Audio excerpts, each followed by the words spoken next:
चुके हैं, लिहाजा हम इसको पेपर करेंसी फ्री भी कर देंगे।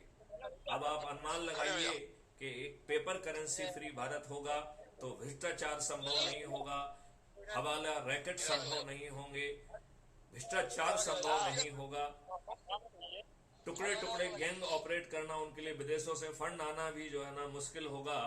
और ना हथियारों के जो है वो होंगे, माफिया होंगे, ना ड्रग माफियाज होंगे। हम ऐसे भारत का निर्माण कर पाएंगे। फिर क्राइम फ्री भारत का एग्रो एंड आयुष मॉडल किसानों को 5 गुना समृद्धि और हमारे मजदूरों को 10 गुना ज्यादा समृद्धि देगा, और हम अपना हर सामान देश में और विदेश में, जैसे पहले भारत में होता रहा है कि भारत की हर चीज सोने के भाव बिकती थी, अब ये दोबारा समय आ गया है कि चूंकि भारत का हर खाद्यान्न